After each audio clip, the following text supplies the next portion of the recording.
Hi மக்களே, good morning. செவ்வாய்க்கிழமை காலையில் எடுத்த vlog இது. இன்றைக்கி நம்ம வீட்டில் என்ன சமையல் செய்ய போகிறோன்னா பீட்ரூட் பொரியல் தாங்க. வாங்க எப்படி செய்கிறதுன்னு பார்க்கலாம். 1 டேபிள் ஸ்பூன் எண்ணெய், 1/2 டேபிள் ஸ்பூன் கடுகு, கொஞ்சமாக கடலைப்பருப்பு, தேவையான அளவு வெங்காயம், வரமிளகாய், கருவேப்பிலை இதெல்லாம் சேர்த்து நல்லா எண்ணெயிலேயே வதக்கிக்கோங்க. இது நல்லா வதங்கினதுமே ஒரு தக்காளியை பொடியாக கட் பண்ணி சேர்த்திக்கோங்க. இந்த தக்காளி நல்லா வேகிறதுக்கு கொஞ்சமாக உப்பு சேர்த்திக்கோங்க. அதுக்கப்புறம் நம்ம துருவி எடுத்து வச்சுருந்த பீட்ரூட்டையும் சேர்த்தி எண்ணெயிலேயே ஒரு 5 நிமிஷத்துக்கு நல்லா வதக்கலாங்க.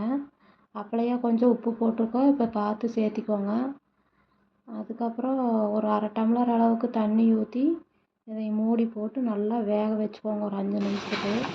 இந்த காய் பாருங்கள் இப்போ நல்லாவே வெந்து வந்திருக்கு. இந்த டைமில் தேங்காயை துருவி போட்டுக்கலாங்க. இதையெல்லாம் செஞ்சிட்ருக்கும்போது பால்காரர் வந்துட்டார். போய் பாலை வாங்கிட்டு வந்து தம்பிக்கு பால் குடிக்கிறியான்னு கேட்டால் அவன் வேண்டான்ட்டாருங்க. நாங்களும் டீயை வச்சு குடித்தாச்சு.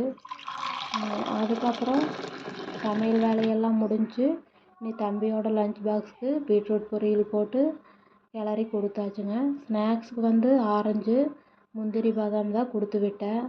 தம்பிக்கு பீட்ரூட் சாதம்னா ரொம்ப பிடிக்கும். அதுலேயும் ரசம் ஊட்டி விட்டால் 3 வேளையினாலும் அவன் சாப்பிட்ருவானுங்க. என்னோடய சமையல் வேலை எல்லாமே முடிஞ்சு தம்பியும் ஸ்கூலுக்கு அனுப்பியாச்சுங்க. இனி நான் சாப்பிட்டு இருக்கிற பாத்திரத்தையெல்லாம் கழுவிட்டு வீட்டை பெருக்கிட்டு துணியெல்லாம் துவைக்கணுங்க.